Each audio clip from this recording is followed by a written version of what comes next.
going to just dive right in. We have a few mics here that we'll share back and forth, and would love to, as we just throw out these open-ended questions, just have all of you respond to them.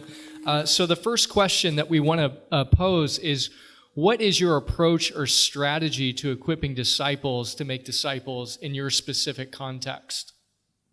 And maybe we can go ahead and start with Alejandro, since you were, if you just want to expound upon anything from last night, and then we can go down the line. What we're trying to do is now, before we only saw believers and disciples, what's happening now is we have a chance to see, for example, non-believers, and then for them to become believers, then church members, then for them to become, we want them to be disciples, then moving them from discipleship to ministry, and from ministry to leadership, and for them to be plugged into the global missions, essentially. So we now have a whole process set up, a pipeline in which we aim people move from one spot in their spiritual journey to other. So we see the church as a pipeline in which people go in, and since start, they know they may be able to go out. They're not there to stay. So we're aiming constantly on reviewing our tools on how to better make disciples that keep and continue moving through that pipeline to go into missions. That's essentially the take we take. Go ahead. Kim? I wanted to say that from headquarters, we don't have a particular model. We don't select a particular model, but we have 5 prompts that we ask that whatever model you're using, it might be a reflective question to ask. Is my model that I've selected, is it intentional, relational, holistic, multiplying, and lifelong? So we rather provide a lens to look at whatever model that you're using. That's great, thanks. Let's go to Reverend Silva. In Brazil, we're using this method. We have a plan from when someone is converted and they enter into the church. And the idea is when they enter into the church, they enter into a discipleship program, and it lasts for 2 years. And the idea is after 2 years, they will enter into some kind of ministry in the church. And we have different ministries that we have. Esse ministério de discipulado, and one of the things we're trying to do is unify this throughout the whole church, everybody using the same material, so it is pretty specific and standardized so that we're all speaking the same language, and we want it to be directing people to finish with them doing some kind of ministry involvement in the church. And we also use small groups to get them involved in discipleship. Chamamos de grupo familiar.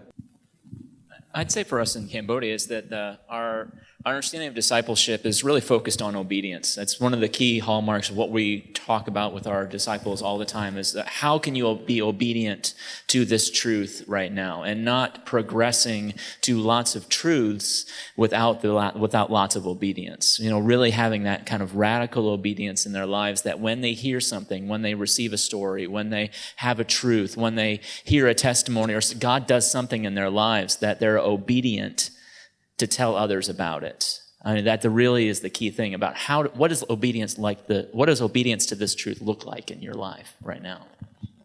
Thank you. Thank you very much. With us, we are trying to answer a question: what does it really mean to say you love God with all your heart, all your mind, all your soul, and all your strength? And if your relationship is right with God, then that will influence the way you interact with your neighbor. The more you interact with your neighbor, you've got opportunities to share Christ with them. And that to us is really a discipleship. You'll be involved in fulfilling the Great Commission of making disciples.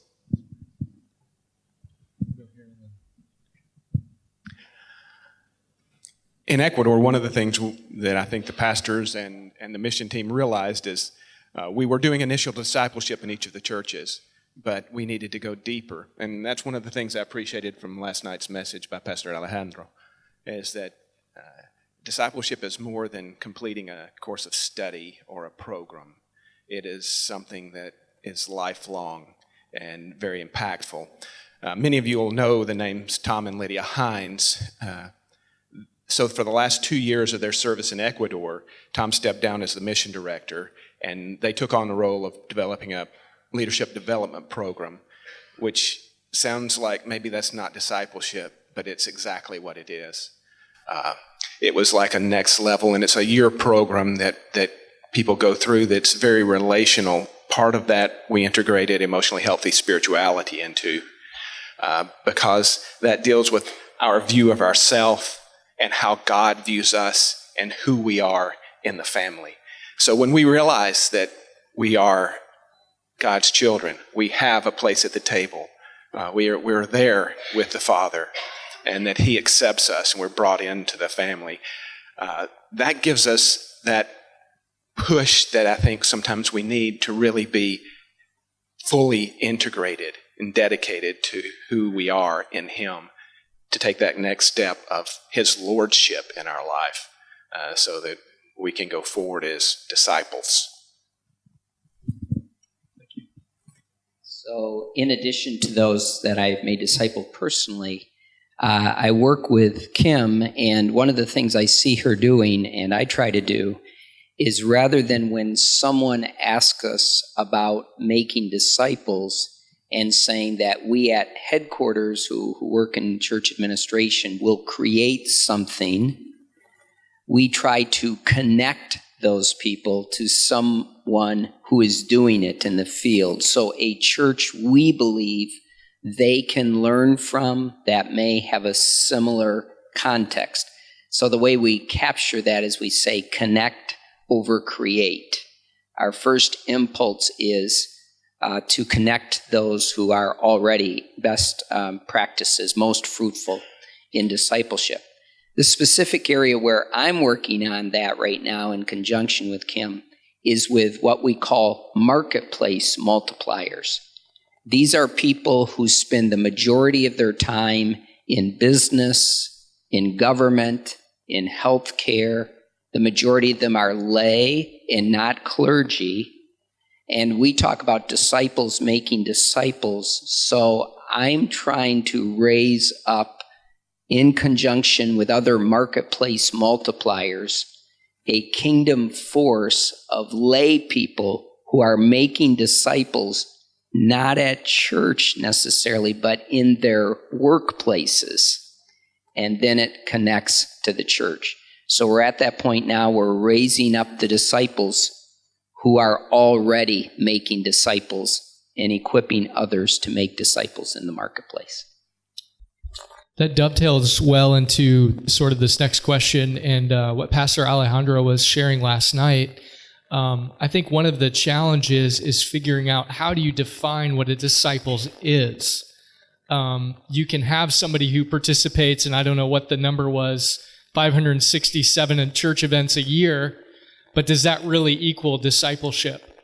And so it would be great just to hear you all unpack a little bit more. How do you define discipleship, or how are you able to measure that somebody is actually progressing, as Pastor Alejandro shared last night, in their passion for Jesus, not just their church activity? So maybe if you could all share just how in your context do you define discipleship, or can tell the difference between somebody who is maybe just kind of going through church motions versus actually progressing on a journey and multiplying themselves. I think part of that progression is defined in how Jesus extended a call when He talked about follow and I will make you fishers. So there's a part of it that's spiritual formation where they're learning to follow, learning to obey. I appreciated the emphasis on that. But then one of the real marks of maturity is when they themselves go on to make a disciple and reproduce and fish. So one of the ways we think about that is you've not made a disciple until they in turn make a disciple. One of the things that really helps us to see that somebody has become a disciple, it's when, as they grow in their relationship with God, they are able to go and tell others. that does not have a time frame on when somebody must really begin to be able to do what God has called us to do. But their maturity level, their growth experience, it makes it possible for them to begin to do that.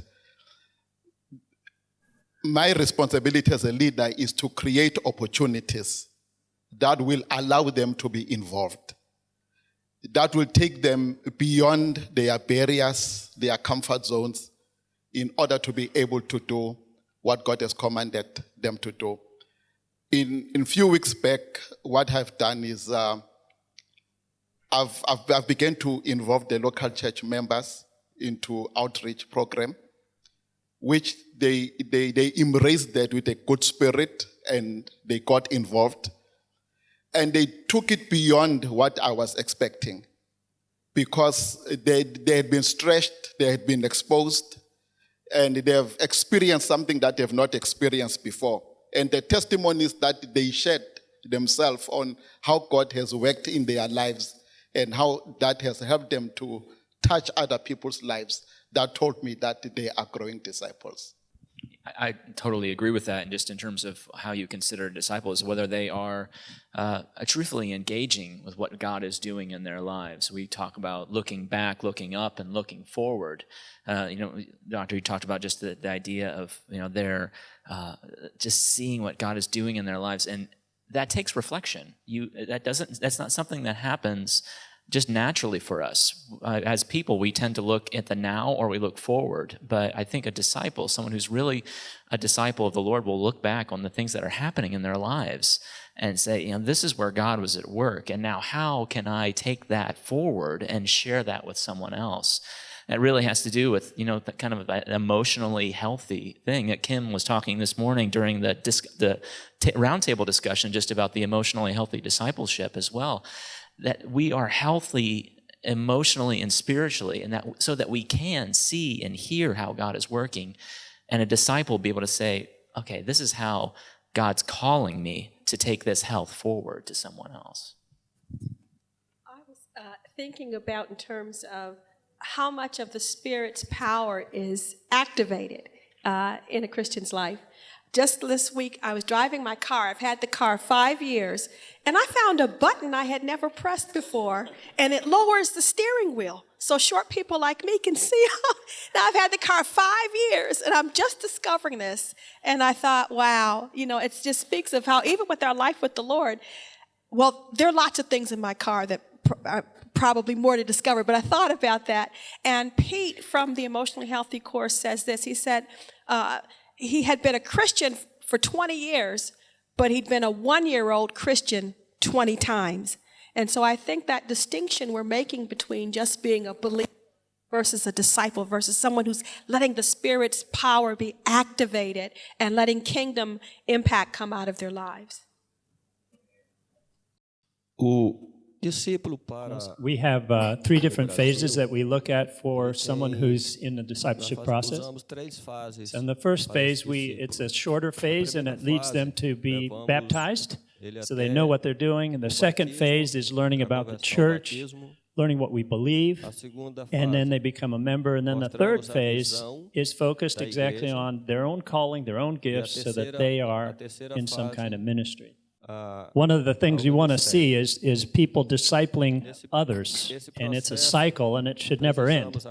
And so we have made material so that everyone is discipling. And so our outcome in this process is that we have somebody discipling someone else in their area. And it doesn't always work. This is not what he said, but I'm saying it doesn't always work, but that's the plan, and it does work. And we pray that the Lord would use it. So our vision is called mission multiplication, and the disciple has to multiply himself, and if he isn't, then something hasn't happened. Yeah, in our case, we have kind of 2 levels, the theological, biblical one, in which we want them to passionately love Jesus. And then we have the local church setting in which we aim to see them essentially with self-sustained relationship with God. I don't need to go to them and tell them to pray and tell them to read the Bible. They're doing themselves. Then the relationship with the church, they're somehow so connected to church that they are not just attendants at church, but they're part of what makes the church alive. Then the third idea will be to see them in right relationships to one another. That includes fights, how to properly fight as a disciple with other believers. That only happens in Mexico, but anyway. And then the fourth thing will be essentially some kind of way in which they're involved with sharing the word with other people, whatever that may look like. That's the way we measure it. I'm not going to talk about a specific program, but I think one of the things that we could all agree on is once we come to Christ, we're all potential disciples. But we're not automatically disciples, because I know in my own personal experience, I don't think I was actually a disciple until maybe I was in my 30s. Maybe short times of discipleship, but I didn't really keep going down that road of discipleship until later in life. So don't give up on the people that have started and stopped, because they may come back later on and jump back in there. And secondly, as we identify those folks, because a lot of times they self-identify. You just watch what they're doing, and you see, okay, this person is ready. They're already following the best they can, and then you plug them in to these programs that we've talked about. Hey, please come and join us here. We want you to advance. We want you to become a true disciple of Christ as you go out into the community and start to share His love with those folks that you contact outside the walls of the church, outside of our small segregated units that we sometimes become. Then we go out and multiply in much greater fashion, because we touch the lives of people that don't hear the word Jesus every day. Thank you very much. Before this next question, I just want to pause real quick. If you have written on a note card a question, if you could pass those to the inside aisles, Dave is going to go ahead and collect those, and we'll try to get to some of those questions at the end of our time here today. So, or you can scramble now and write a question down really quick if there's something else you want to hear. Before this next question, there is a leader that I remember hearing them say to marry the mission, but date the method. And I think that's helpful advice for this next question that we're going to pose, which is, what has been the most effective approach to multiplying disciples in your context, and why? And I think we all would agree there isn't maybe the silver bullet method, because contexts change, environments change, and the mission is what matters. That's what we want to see go forward. But for now, what has been some of the effective methods that you've used or approaches that you've seen work in your specific context to discipleship? Yeah, I'd like to share some really quick. It all starts in my mind with a clear goal. It doesn't matter what material we use. If we have a clear goal on what do we want to see people becoming, that's key. Another aspect will be to have some sort of clear pipeline or steps that we would like to see the people go through. Another one will be to have clear examples, living examples of what a disciple is. If we have everything together but we don't have living examples, then there will be no discipleship. And another one I will add, it's that at least in local church context, discipleship cannot be a side project, cannot be a department of church. Oh, we're going to hand out this to a guy that will be in discipleship, charge of discipleship, and then the church is doing all this stuff and discipleship is on the side. In my opinion, it just doesn't work. It's like missions. It cannot be a side project. It needs to be the core of what we do as a church. We make disciples to go into the nations, and then it takes our shape in our culture and the flavor we can give it. But in my opinion, it needs to be the core of what we do as a church. I think one of the things that we've seen that has had a profound effect on discipleship and I know Pastor Alejandro just said no specific program really, and I agree with that. but one of the things that we've used is emotionally healthy spirituality. And one of the things is that they talk about there is looking back to move forward.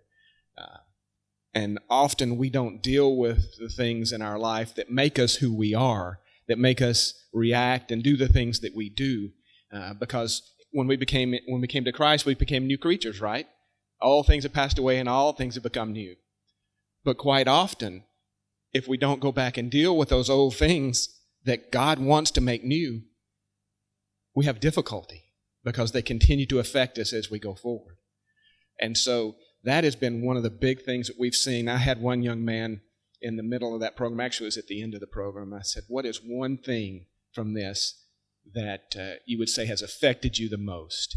And he said, I think it is that I now know that being a Christian and being in Christ is not what I thought it was.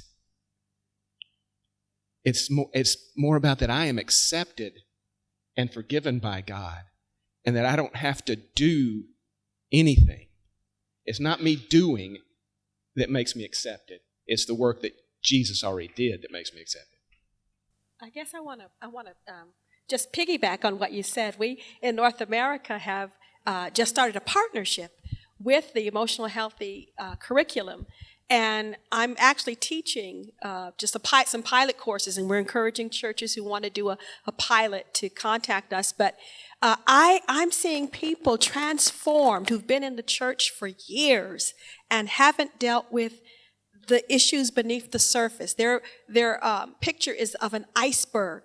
And so many times they're saying much of our discipleship programs deal with the top of the iceberg, but when you go underneath, I'm seeing people being set free. So people who have been like just stuck, I'm seeing them get unstuck. So I partner with, I agree with that, and I want to say that it's being used in 25 different countries. It's also in the Spanish language. So I'm not their promoter, but I'm just saying I'm familiar that it's also, I'm giving a thumbs up to that curriculum. One really effective thing we found is these Wesleyan socks with the dove on them, and helps us to know who's a disciple and who's not a disciple. So I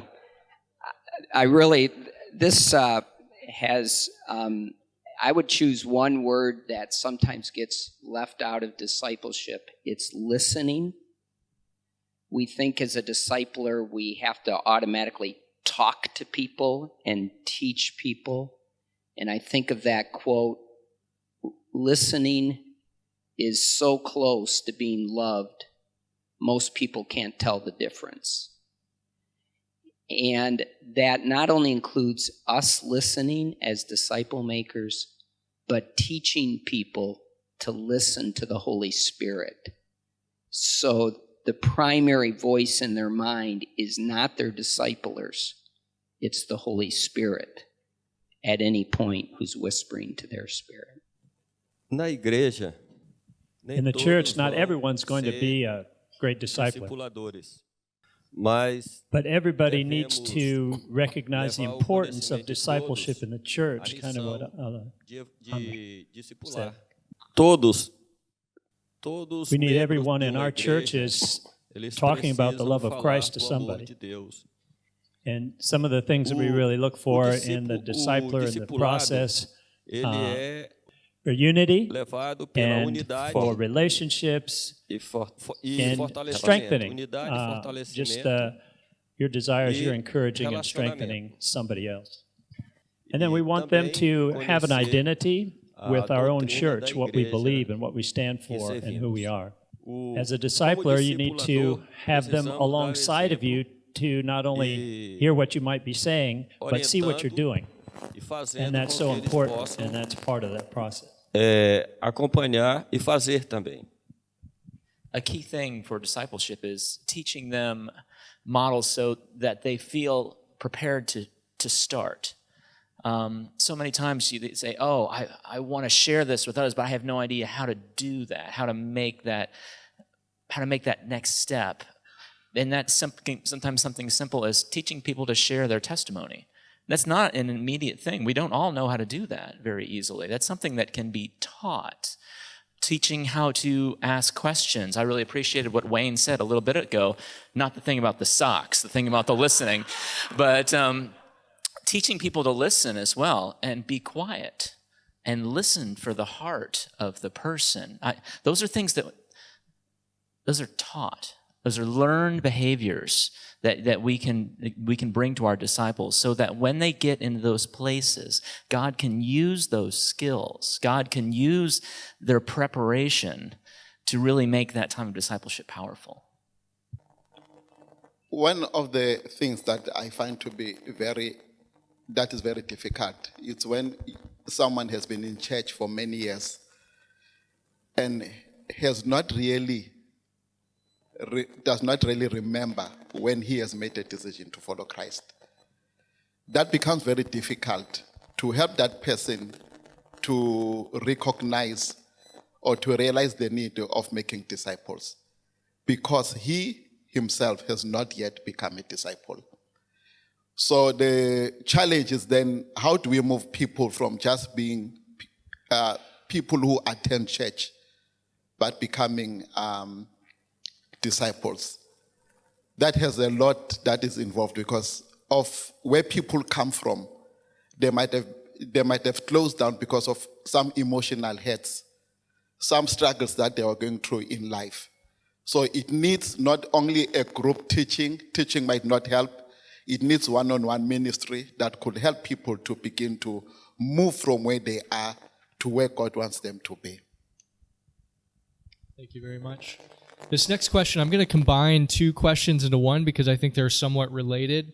And feel free, just anyone can jump in on this after we state the question. It's, what's been the greatest obstacle to seeing disciples make disciples? So the greatest challenge you face? And kind of connected with that, what's something the international church may be interested to know that's a unique dynamic of your specific context? Okay, so the greatest challenge, and maybe that's related to the unique dynamics of where you minister and the process by which you go about making disciples. I'll start. I think one of the greatest challenges sometimes is that people feel I can't be a discipler because I have so many issues in my own life. I really don't want someone to come up close to me because then they might see the holes in my faith. So I think that sometimes could be one. The second is in our churches, sometimes there's not a culture of discipleship. There's not that expectation. It's not a part of the DNA, and so it just never comes to the surface. So I see those two things as being the obstacle, and the second part you talked about. The unique context in which you serve. Yeah. Okay. One of the things, so I'm going to do a shameless plug here, so I just warn you in advance. One of the things that we do out of my office is a thing we call discipleship conversations. And we just bring people from pastors and leaders and just talk about discipleship issues to try to just keep that so that you can hear from other leaders and other pastors what their experience has been. And so my shameless plug is this: if you enjoyed Pastor Alex, he's on my show next on Thursday. You can find it on the web. That's been something helpful, just sometimes talking and hearing from other leaders how they're addressing things. So that's my 2 cents. Yeah, I'm speaking as a pastor, and I will say that sometimes one of the main challenges to do disciples is the pastor. Sometimes. There are times in which it's the structure. You're trying to get life into a church that has a very strict structure, and sometimes structures quench the life you're trying to bring into a church. So that's a challenge we face. Then you discover discipleship, and then you develop a tool or get a tool to try to get it on, and then the tool quenches the life out of discipleship, and it's all about the tool. So we got people going, saying, "Oh, I have gone through the discipleship," and we said, "But the discipleship didn't went through you. You did the lessons, you studied the theory, but there's nothing changing." So that tools, that structures, and sometimes not having living examples of what a disciple is. It's another challenge. And in terms of our country, in Mexico City, very busy. So the demands we expect from people are demands in which are really hard to come by because of the distances of a city like Mexico City. So that's unique. And in our context, that means a highly relational discipleship process, which I believe it's the core of what discipleship is. It's a relationship that it's carried throughout a structure within the church, but it's mainly a relationship. So I don't know how that translates to other cultures. Yeah. Oi. Dos grandes problemas no One of Brasil the tem big sido difficulties we face in Brazil is just people participação de willing to pessoas enter into that process para and really serem do it. discipuladores. Pessoas que People saying they don't have time, but also we see people that aren't really living it, that don't have a true depth in discipleship to lead. Discipular.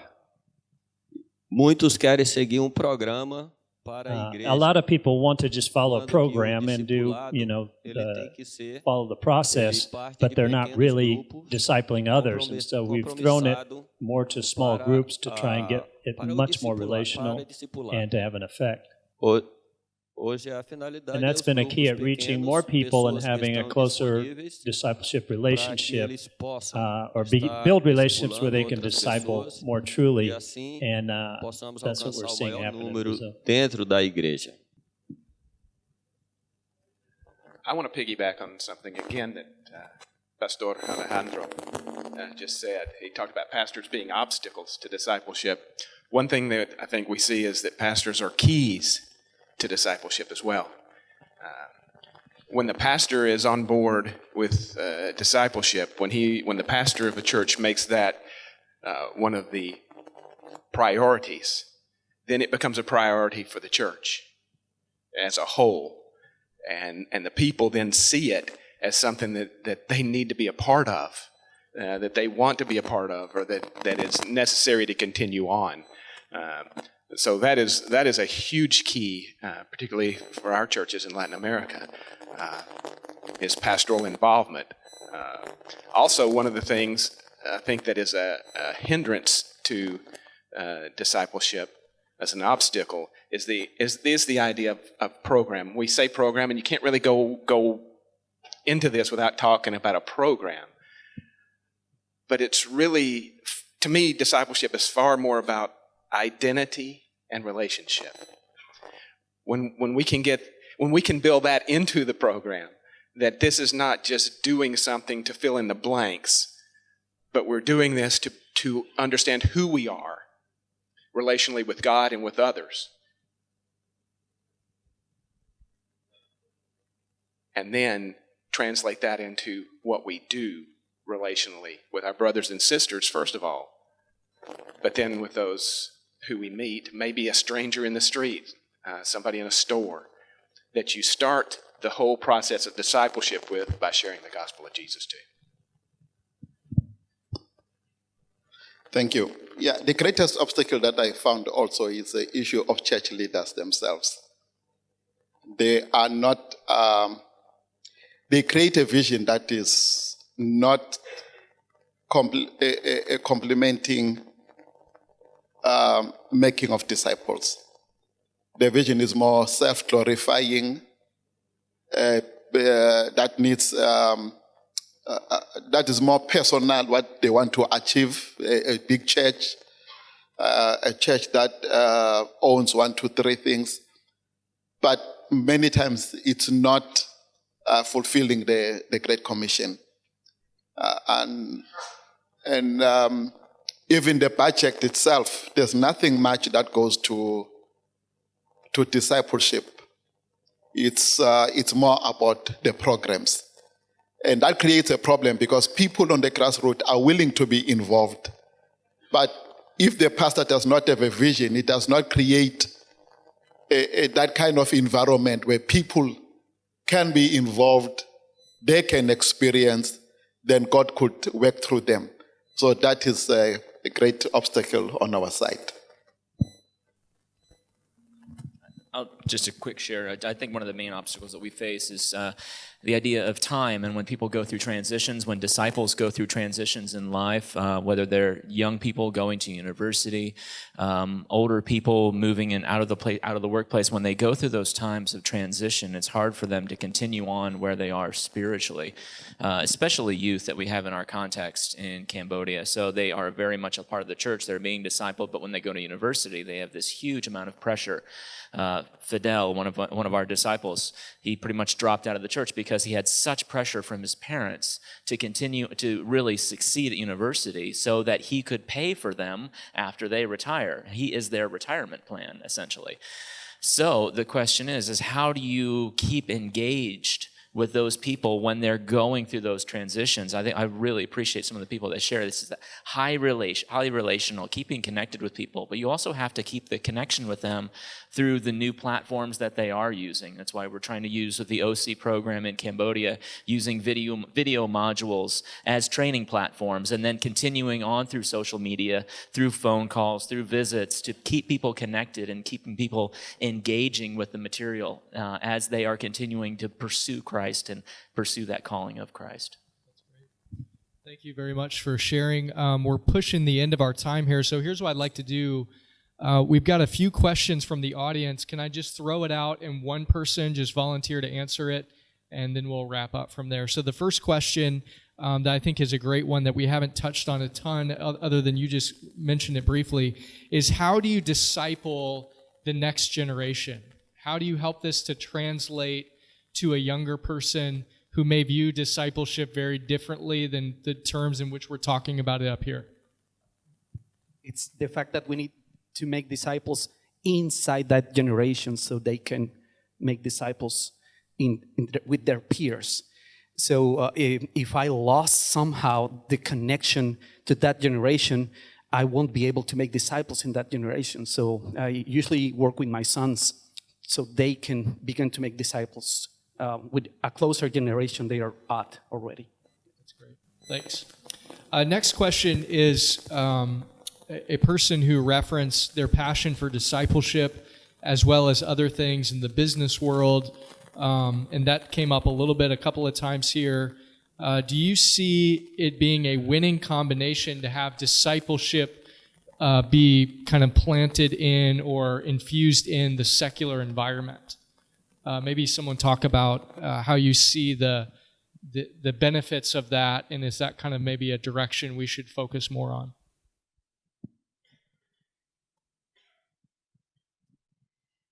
What I see in the marketplace multipliers I referred to is many of the people they seek disciple will not come to a church environment first to begin that process. And the language that is often used within church seems foreign to many people in the marketplace.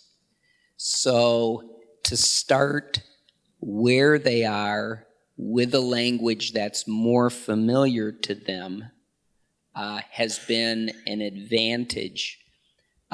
They believe when you mix growing in your faith with also getting better at what you do, that can be a very positive thing. But they also caution if a person in that environment, and they easily can do this, sees growing in your faith as a means of getting richer, that can be a very negative thing. So it's growing in their environment, but being more effective in what they do, which raises their credibility of their Christian witness. That's great. Thank you. Last one here. If somebody can just talk a little bit about how to prioritize the relationship over and above the process, recognizing that we can kind of get caught up in just pushing people through different programs and systems and that sort of thing, but at the end of the day, it's really about the relationship. How do you keep that elevated and not just get caught up in the mechanics of pushing people through different programs and that sort of thing? I think one of the things that we have found is that when you actually talk to the people routinely, that the program actually does become secondary because you are actively in that relationship with them, or their mentor is actively in the relationship with them. And so when you get a situation where the mentor is committed to the discipleship and is committed to the person, first of all committed to the Lord, then the program actually falls naturally into a secondary position because they're focused on that person that they're working with, that person that they're mentoring, and that person really is also focused in on a relationship with the person that they are speaking with. And it becomes a place where things that they would never say to anybody else, they will say to you. And then you really have to be careful at that point that you never break that trust, because that kills the entire process. So I think faithfulness to being faithful to your person and holding their secrets sacred is one of the big things there. Thank you very much. Because of time, I think we need to go ahead and wrap it up. I will just say on behalf of the panelists, I believe if there's a question that you asked that was not answered, I'm assuming all of you are okay chatting about that during the break. If somebody wants, if you want to come up and talk with them, feel free to do so, and you can have a further conversation there. But can we go ahead and thank our panelists for sharing with us today?